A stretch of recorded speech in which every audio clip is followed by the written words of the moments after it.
Mortal Kombat is now in theaters and on HBO Max, and we had the first film that came out in 1995, and we also have its terrible sequel, Mortal Kombat Annihilation. I still don't know why that film exists. Father, the merger has begun. Earth is under attack, and it is glorious! My God, that movie. And all these years later, we finally got a new film that's now rated R and is directed by Simon McCoy, written by Greg Russo, and follows the story of Cole Young, an MMA fighter that looks for the other Mortal Kombat combatants to fight against the enemies of Outworld. Now, if you look right here, if you didn't see in the background, when it comes to the Mortal Kombat game, well, when I was little, basically I only played this game really for, of course, the fights and the fatalities. Now that I'm actually a little bit older, I actually got into the story a lot more. I think I got into the story right around 9 and 10. That's when I really started to take this game really seriously. And that was overall my expectations for this movie. Just show me a bunch of cool fights, some goals for the game, iconic characters, respect for the source material, and just be overall entertaining. And I pretty much got that from this movie. Now, the first 7 minutes that they completely ruined by showing it on the internet, I completely avoided. Everybody was talking about it, hearing all their opinions, saying like how good it was and stuff like this. I didn't really care because I didn't want to watch it. I wanted to experience it in the theater when I went to go see it.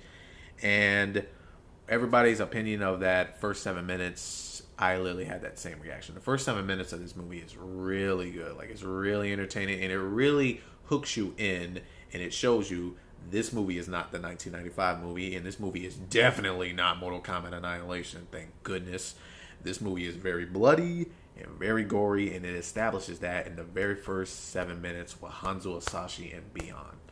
And they, in this film, are finally done right, which is one of my negatives with the first film, because even though I like that film, they're pretty much Shang Tsung's Bonds. Hopefully I said that right.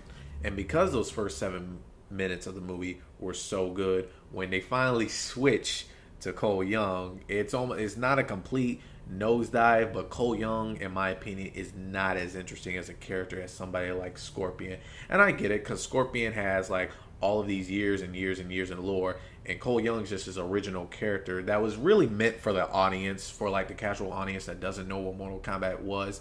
Cole Young is basically like the vessel that is basically going to introduce the audience that doesn't know Mortal Kombat into the world of realms and outworlds and sorcerers and people with flying hats and all that other stuff. Something that really surprised me in this movie was Josh Lawton as Kano. This dude was not only funny, but it was almost like he was in a different movie, because almost every time this guy opens up and says something, the whole theater just went into laughter, and I was there for it the whole time. A lot of the times, his dialogue too is exactly what the audiences were thinking. Like, there was one scene in the movie where Liu Kang shoots a fireball at him, and he's like, "Wait, hold on. You just shot a fireball out of your hands. Does that mean I'm gonna do that too?" and stuff like that is actually stuff I'm actually thinking about. I wouldn't be thinking about, oh, okay, this dude just shot a fireball at me. I guess that's normal here. Anyway, yeah, Liu Kang, do you know where like the nearest restaurant is? Like, I'm really hungry. You know where I can get some food? But I like it how he actually questions it. Another thing that they really delivered on in this movie was Sub-Zero. Now, there's two versions of Sub-Zero, if you guys don't know. We have Bihan and we have Kuai Liang. This movie gave us the Bihan version, and this version of Sub-Zero is exactly what I expected Bihan to be like. Every time this dude shows up in screen, that's when I knew, okay, I need to actually sit down on my seat for this one, because I knew stuff was about to get tense. Some stuff was about to get a little bit shaky, and I knew this guy really meant business. From the first time this dude, even in the first 7 minutes, when he is fighting Hanzo, I knew that this was definitely not a Sub-Zero you want to mess with. So everything that they did with Sub-Zero was, in my opinion, perfect, and I would not change a thing. Now, getting into some of the negatives with this film, there's only like a few small negatives that I'll really give to this movie, and really my first one is kind of a negative that's kind of like well known. It's the fact that, yes, Johnny Cage is unfortunately not in this movie. 9 times out of 10, we're probably going to get him for a sequel.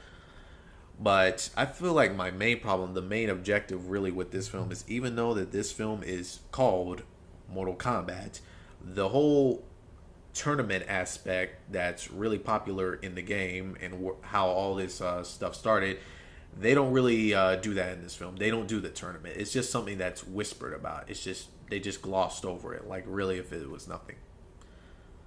Another thing too is how the editing is. Now they do a lot of quick cuts in here, and if you know anything really about me, what I said in my Nobody review and my Assassin's Creed review, that quick cuts I'm really not a fan of anymore. Ever since the first movie, John Wick 1, came out, and they proved that not only can you have the camera still, you can still have very effective, cool, and very brutal fights while the camera is still, and it's not shaking every single time. It's not overly shaking cam like Jason Bourne, but there are like quick cuts, and I'm just really not a fan with that. And also at the end, when they do the fight scenes all together, they're sort of like edited in a way like it's almost like a montage. They're not individual fights, so it's almost like somebody just flipping out scenes and scenes and scenes, and they just can't pick one. It's like they're flipping to this scene where it's the beginning of the fight, and then they'll flip to another scene where it's the end of the fight. So you never really see the full fight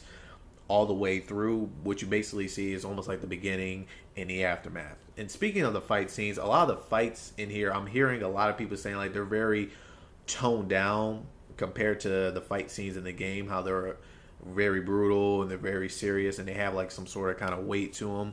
With this, I really see where people are coming from, but I feel like the fights in here with them being kind of like dumbed down almost like a little bit, I get it, but in my opinion, I feel like the fight scenes were just fine in here because they were really banking on the fact that this movie was going to show fatalities, and all of the fatalities in this film are all gory and brutal, just like they are in the game. I'm going to give Mortal Kombat an 8 out of 10.